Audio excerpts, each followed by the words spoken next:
The rain came down like it had a grudge against Seoul. It hammered the streets in thick silver sheets, turning the Han River's reflection into a shattered mirror and driving every sensible person indoors. But the guests arriving at the Grand Latte Palace Hotel barely noticed. They stepped from their sleek black cars beneath wide umbrellas held by white-gloved attendants, their designer heels clicking against marble steps that had been towel-dried every 3 minutes by staff too nervous to blink.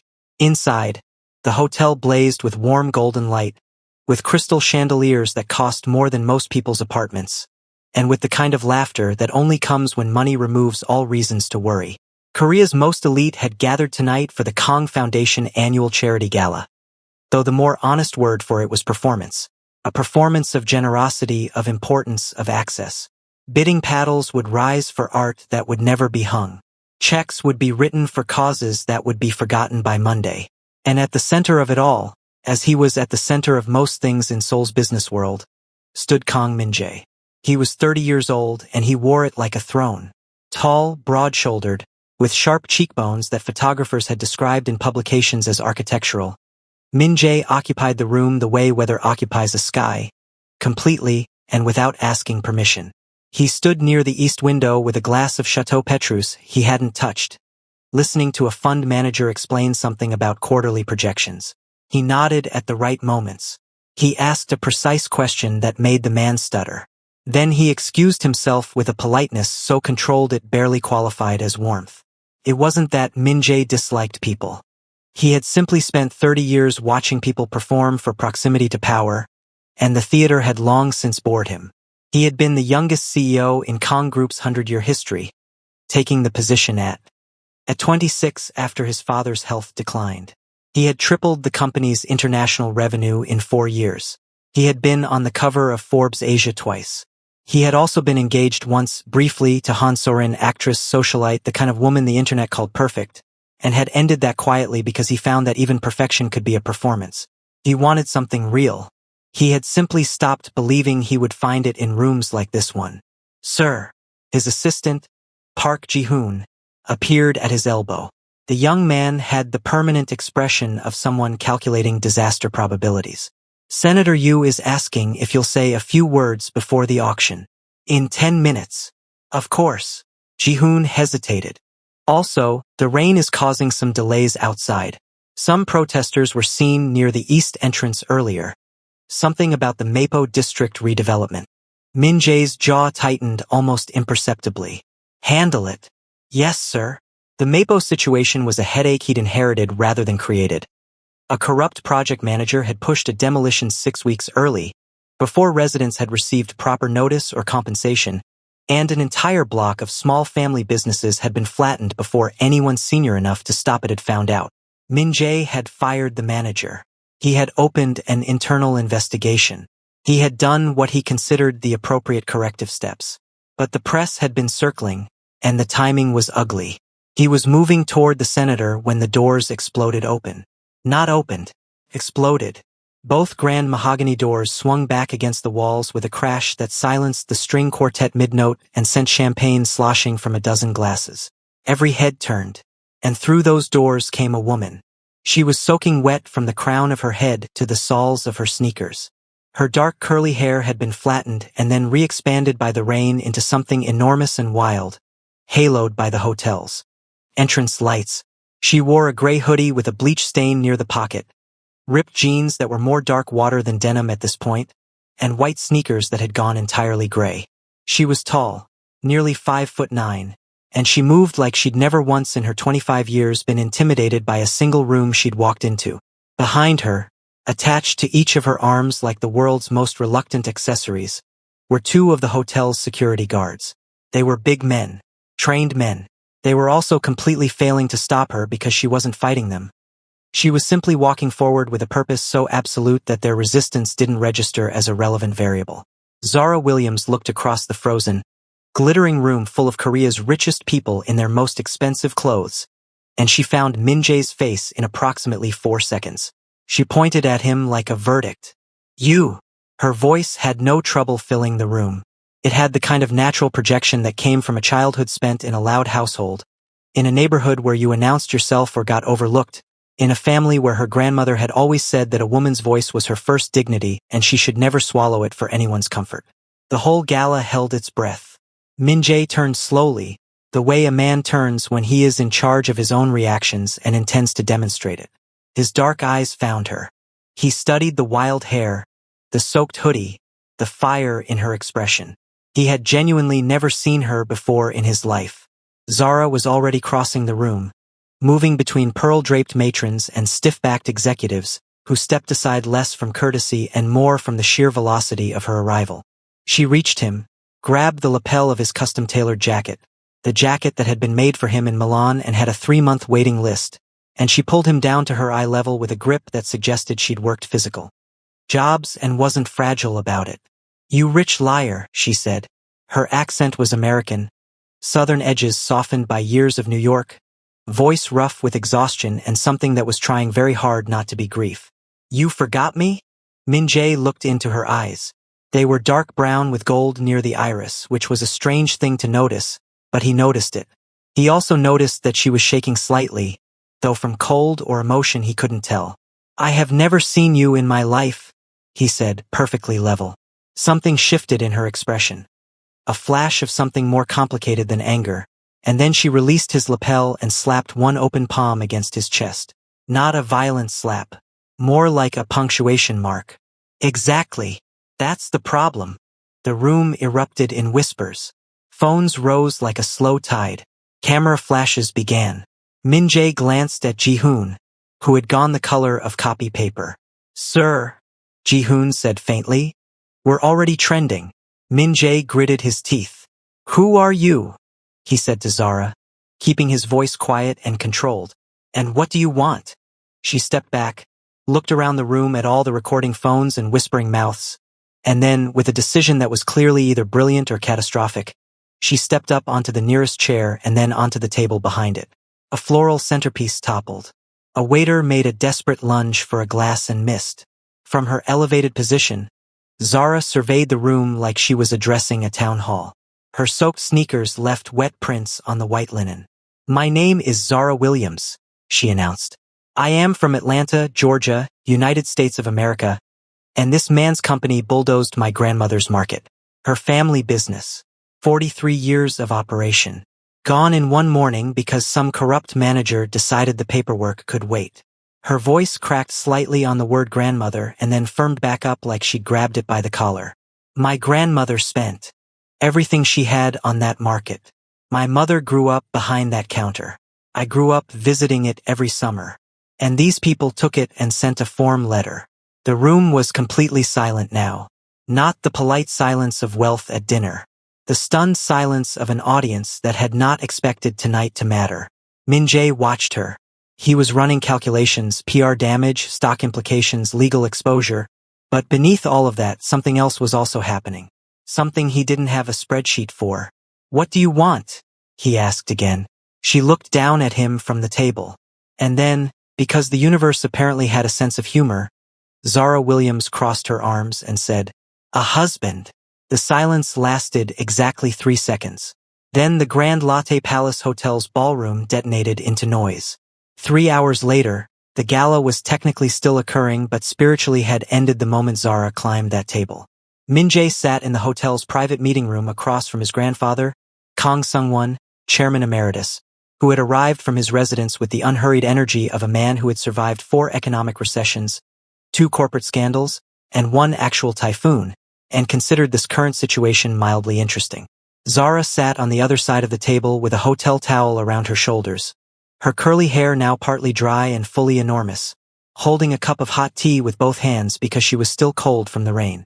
Ji-hoon sat in the corner looking like he was composing his resignation letter mentally. On the chairman's tablet, the hashtag CEO exposed was #1 in Korea. The clip of Zara grabbing Min-jae's tie had 4 million views. An American news outlet had already picked it up. "The investors are nervous," Min-jae said flatly.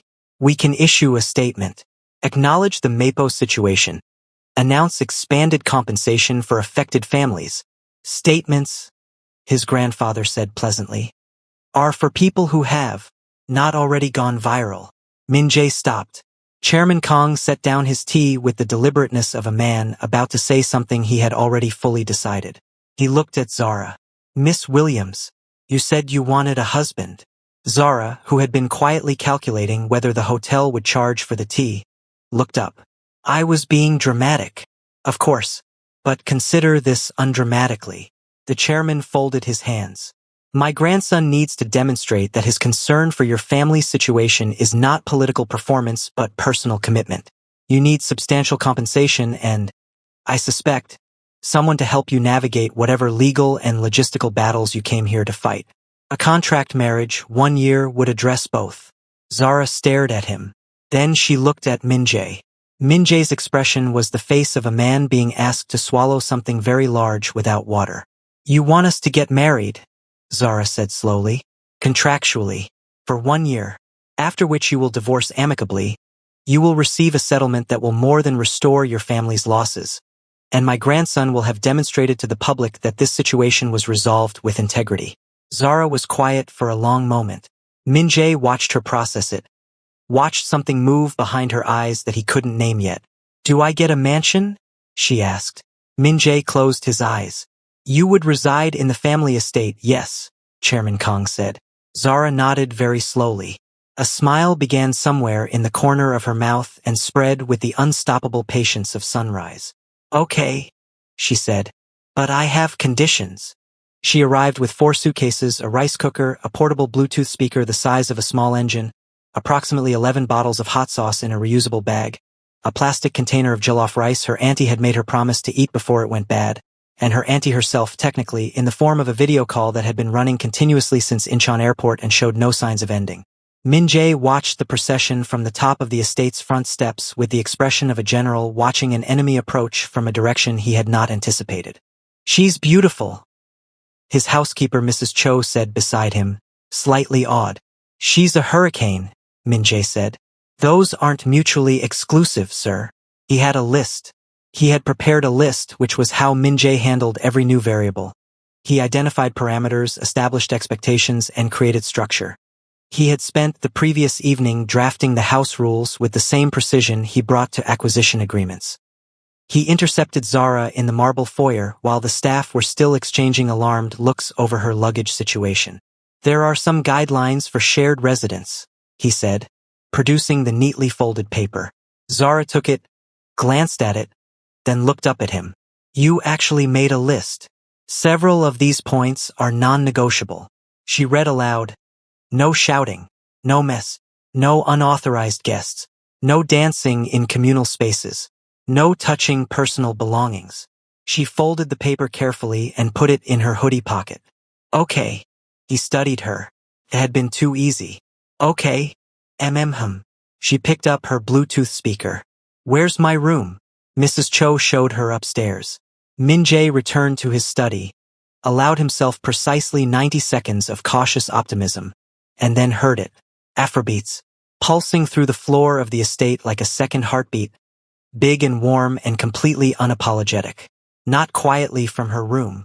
From the kitchen, which was on the other side of the house. He found her there 4 minutes later.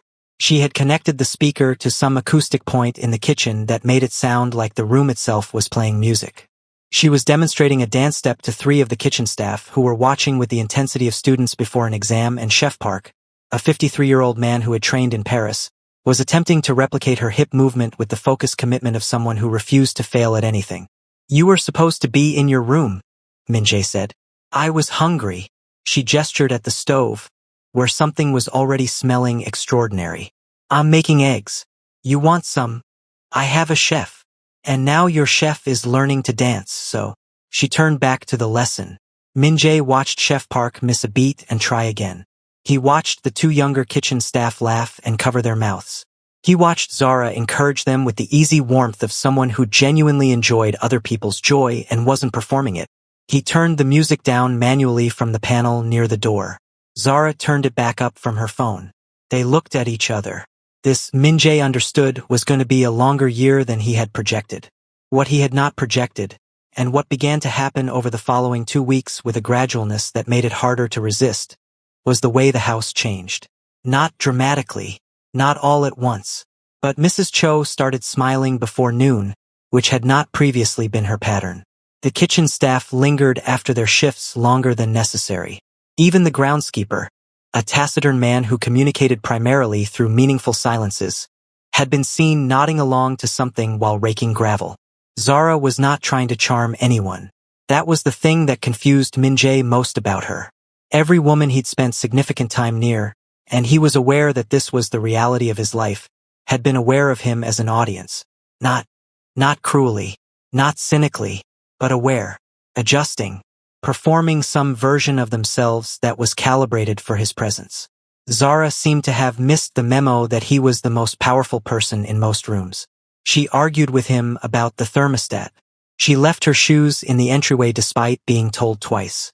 She commandeered the secondary living room for video calls with her auntie, her college friends, her cousin Marcus, who was apparently very funny based on how hard she laughed, and once, inexplicably, a woman named Ms. Patricia from her grandmother's old church who wanted to know everything about Korea and spent 40 minutes asking Zara questions, while Min-jae tried to read a report 3 rooms away and kept hearing Zara's laugh anyway.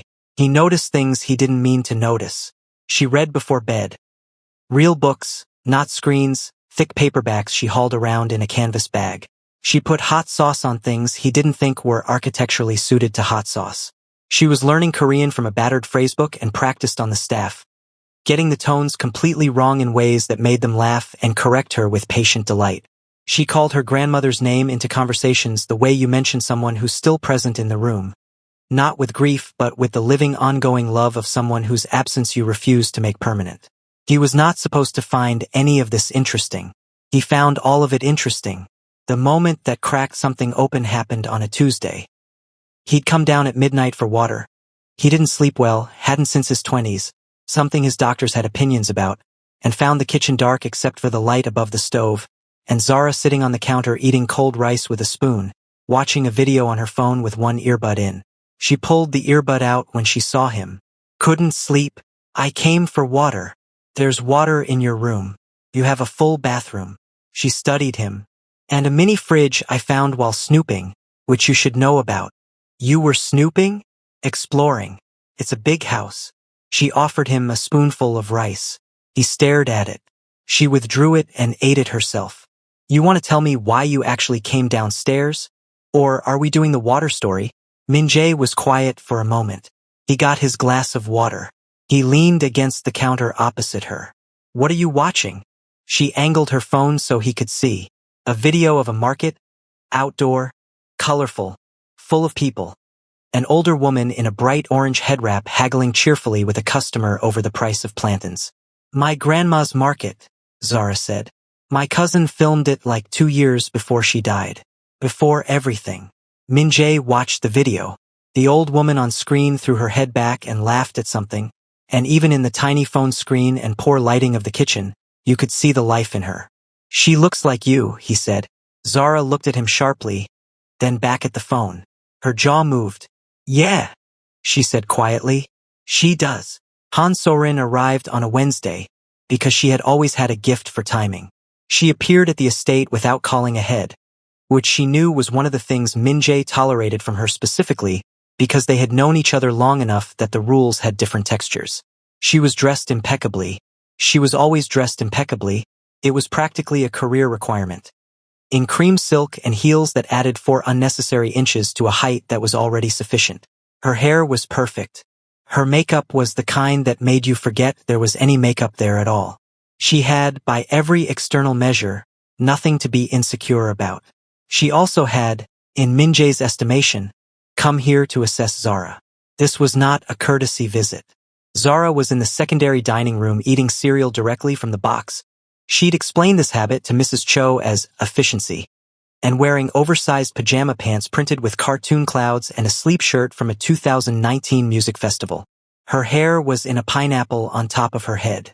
She had one knee pulled to her chest and was watching something on the estate's TV with the remote balanced on her knee. So-rin came around the corner and stopped. Zara looked up. Oh, hi. She assessed the situation in approximately 2 seconds. You must be the ex. I am not his ex. So-rin's voice was smooth and cool. Min-jae and I were engaged. Right? Zara offered the cereal box in a gesture of vague hospitality. So the ex. Min-jae appeared in the doorway behind So-rin with the specific expression of a man who had been walking toward a room and was now deeply regretting the physics that prevented him from walking backward through time. So-rin, he said, I didn't know you were coming. I wanted to see how you were managing. So-rin's gaze moved around the room, the cereal box, the cartoon pajamas, the volume of the television, the general domestic chaos that Zara generated the way certain weather systems generate. I can see you're managing. We're great, Zara said pleasantly. He actually smiled yesterday. It was terrifying. I didn't know his face could do that. So-rin looked at Min-jae with an expression Zara couldn't fully read. I need to speak with you privately. Sure, Min-jae said. He was already moving toward the door. Then he stopped, turned back. Zara, come join us in the study. Both women looked at him with surprise for different reasons. It concerns you as much as me, he said. His voice was even, but there was something deliberate in it. Something that had chosen a side. So-rin's expression shifted by a degree too subtle to call out but too clear to miss. Zara set down the cereal box, unfolded herself from the couch, and padded across the room in her socks. In the study, So-rin made her case. She had connections to media outlets that had been preparing to run a deeper story on the Mapo demolition situation. Internal leaked documents suggesting that the mismanagement had gone higher than the fired project manager. She was willing to delay those connections, she said. Her PR team had been managing coverage strategically. There were ways to shape this, if Min-jae would be willing to reconsider some of his recent decisions. Min-jae heard her out the way he heard most things. Completely without expression. Then he said, which decisions? The contract arrangement. So-rin's eyes moved briefly to Zara. It's being perceived as reactive, unstable. If you were seen with someone more? She paused, constructing the next word carefully. Contextually aligned. You mean someone who isn't black and American and came in through the front door of a gala dripping rain on the floor? Zara said. Silence. I didn't say that, So-rin said precisely. You also didn't not say it. Zara, Min-jae said. Not to quiet her, she noticed. More like he was marking where she stood. He looked at So-rin. I'm not going to manage this situation by replacing the person at the center of it with someone more politically convenient. And I'm not going to be leveraged with leaked documents. He stood up. If your contacts publish, we'll respond. Directly. With full transparency about everything that happened and everything we've done to address it. He opened the study door. Thank you for coming. So-rin looked at him for a long moment. Then she looked at Zara, and something in her expression acknowledged, without warmth but without cruelty, that she was reading a room she'd lost before she entered it. She left. In the quiet after, Zara sat in the chair she'd taken and looked at her socks. They had little planets on them. She'd bought them at a dollar store near her apartment in Queens 3 years ago and refused to retire them on principle. You didn't have to do that, she said. I know. She could make things harder. She could. He sat back down at his desk. She was already making something harder, but it wasn't business. Zara looked up at him. He was already looking at his papers, professionally unavailable, as he often was after saying something that mattered. She was starting to recognize the pattern, the way he said real things and then immediately retreated to competence, using work like a trapdoor. She didn't push it. She picked up her cereal box from where she'd left it on his bookshelf and went back to her pajamas and her television. But something had shifted. She felt it the way you feel a change in air pressure before the weather, but already knowing rain was coming. The nights were when she forgot the contract. Not because of romance, not at first, but because the contract was a daytime document. It governed public appearances and household logistics and legal terms and the version of them that other people needed to believe. At night, there were no cameras, no investors, no PR considerations. There was just the estate in the dark, and two people who were both, underneath their very different exteriors, carrying weight. They had not fully put down. She found him in the garden at 1 in the morning. Not for the first time. Min-jae had a habit of walking the garden at night when he couldn't sleep, which was often. He moved through it without a phone or a tablet, which Zara found notable because he otherwise moved through the world attached to information like it was oxygen. In the garden, in the dark, he was just a man walking slowly among his grandfather's roses. hands behind his back, looking at things that weren't looking back.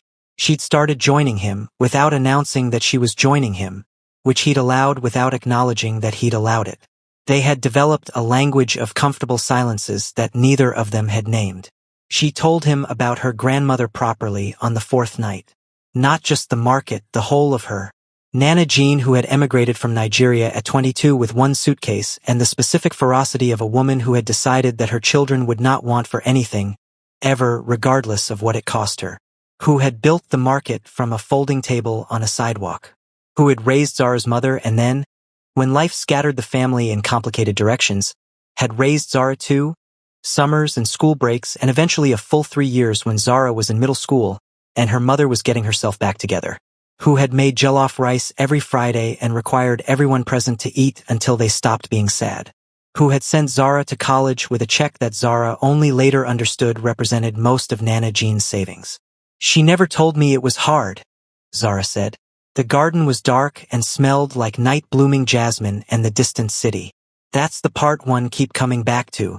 She never let it look hard. She just kept feeding people, kept showing up. And then they took the one thing she'd built and she got so sick so fast, and I kept thinking if I'd known, if I'd had more money, if I'd been smarter, I could have. You were 25, Minjae said. She'd had a birthday 2 weeks after arriving. You could not have foreseen a corrupt property manager circumventing oversight systems. I know that. Knowing it doesn't help. No, she exhaled. It doesn't. She looked over at him. Do you have someone? That you lost, that you. My father, he said, brief, final in tone. Then, after a pause, slightly less final. He was ill for several years before I took over the company. He taught me everything he could in the time he had. I was with him at the end. He paused again. He would have thought this situation was extraordinary. Yeah. He appreciated chaos. It was very inconvenient. Zara laughed, and the sound of it moved through the garden. And she saw Minjae's face in the low light do something complicated and quiet that she was beginning to understand was what his smiling looked like when he forgot to prevent it. The market project was Minjae's idea, but he presented it to Zara like a contract negotiation, which was how he offered things that mattered, formally, so the feeling couldn't be refused on emotional grounds. The MAPO compensation for affected families will include restoration of commercial spaces, he said, spreading plans across the dining room table. We are designating an international food street as part of the new development. I am proposing one of the anchor stalls be a permanent tribute to your grandmother's market. Her name, her menu if you want, staffed by your family, if any of them want to relocate, or by people you choose. Zara stared at the blueprints. Her finger moved over the rendering of a warm-lit corner space with large windows and a hand-painted sign. Nana Jean's, he said. That's what I suggested for the name. But you should decide. She didn't say anything for a long moment. Minjae waited, which he had gotten better at over the past months. She would have said the name was too simple, Zara finally said. She had very strong opinions about naming. She would have wanted something that made people curious. She traced the sign. How about Jean's table? Jean's table, he repeated. Yes. She looked up at him. He was watching her with the quiet attention he'd developed over months of looking at her in moments when he thought she couldn't see, or maybe in moments when he had stopped hiding that he was looking. She had learned to read him the way you learn a difficult text. Slowly, with patience, coming back to passages you don't understand until suddenly you do. Why are you doing this? She asked. The contract required compensation. It didn't require this. No, he agreed. He looked back at the blueprints. It didn't. She waited for more. He offered the particular silence that she now knew meant he had said the most he currently could, and that the rest was visible if she already knew where to look. She was beginning to know where to look. The public part of their arrangement had been, by every measurable standard, successful. They had appeared at 4 events together. Zara had worn 3 outfits chosen in battle negotiation with Minjae's stylist, and 1 outfit she had picked herself that turned out to photograph beautifully. She had given 1 brief media statement, direct and unscripted, about the Mapo families and what accountability should look like, that had been replayed on 3 news networks. Minjae had made it a practice to stand next to her rather than in front of her, which the internet had noticed with the thoroughness the internet applied to everything. She had also, 3 weeks in, told his grandfather that his feng shui was wrong, and the chairman had laughed so hard he'd had to sit down. Since then, he invited her to tea twice a week on his own, and they talked for hours, and Min Jae came home on those evenings to a grandfather who was more animated than he'd been in years. She argues with me, Chairman Kong told him delightedly. About everything. She's always done her research. I know, Min Jae said. And she makes me eat properly. She told my doctor that he was being too gentle with me. That sounds right. She is, the chairman said, in the tone of a man closing an argument. Good for this family. Min Jae said nothing. This also, he suspected, sounded right. When the year came to its legal end, Ji-hoon prepared the documents with the painful thoroughness of a man who had watched things get complicated and was hoping paperwork might uncomplicate them. The ceremony for signing, which was a generous word for what was essentially two people sitting in a lawyer's office with contracts, had been scheduled for a Tuesday. Min Jae arrived precisely on time. Zara arrived 6 minutes late because she'd been on the phone with her cousin Marcus and had lost track. She sat down across from Min Jae looking like herself, which at this point he could have described in exhaustive detail, a fact that occupied him during the moments when he allowed himself to notice things. The lawyer presented the documents. Min Jae picked up his pen. He looked at the paper. He thought about the garden at 1 in the morning. He thought about a woman who laughed so you'd think she had no pain. He thought about the way she'd looked at the blueprints for Jean's table, and how the word forever had begun, sometime in the past year, to feel less like a burden and more like the thing you worked toward when you found someone worth the distance. He set the pen down. He picked up the papers. He tore them in half with the clean, decisive motion of a man accustomed to making irreversible decisions and standing behind them fully. The lawyer made a small distressed sound. Zara stared at the two halves of the document. Those were legally binding, she said, and now they're not. He moved around the table and the world seemed to renegotiate its geometry around this. Around him crossing a room not for business, not with calculation, but with the simple and total intention of being nearer to her. He didn't kneel exactly, but he leaned down so they were level, and looked at her in the direct, undefended way he'd spent most of his life not looking at anyone. I've been thinking, he said, that the contract addressed the wrong problem. The problem was never the scandal or the optics or the compensation structure. What was the problem? She asked, though her voice had shifted into something softer. I had stopped believing I'd find someone real. And then you burst through a door in soaking wet clothes and grabbed my tie in front of 400 people. And I didn't know what you were yet, but I knew you were real. Zara pressed her lips together. Her eyes had gone bright. You still dance badly, she said. I know. And then Kong Min Jae, CEO, 30 years old, man who made billion-dollar decisions without blinking, man who had spent a decade being immovable, smiled. Fully. Without retreating. Teach me. Not for a year. For as long as you want. She stared at him for 3 seconds that probably contained several complete lifetimes. Then she launched herself at him, arms around his neck, laughing and crying simultaneously in the way that only happens when something is exactly right, and he caught her completely, and held on with both arms and didn't let go. In the corner, Ji-hoon was crying quietly and pretending he wasn't. The lawyer was looking at the torn papers and calculating his invoice. And somewhere across the city, in a development called Mapo Renewal Quarter, a team of workers was hanging a hand-painted wooden sign above a warm-lit corner stall with large windows. Jean's table, where everyone eats until they stop being sad. Chairman Kong heard the news by phone that evening. He sat in his study for a moment after hanging up, looking at nothing in particular. Then he poured himself a small glass of plum wine, raised it toward some general point in the universe, and said, "Best decision the boy ever made." Then he called Zara's phone directly. She answered on the second ring, still laughing. Hi guys, in this story we learn that true love is not found in perfection, wealth, or status. It is found in honesty, kindness, healing, and accepting someone exactly as they are. Zara and Minji both changed each other's lives because they were real with each other. She brought warmth into his cold world and helped her heal pain with genuine care. Kindly like and subscribe.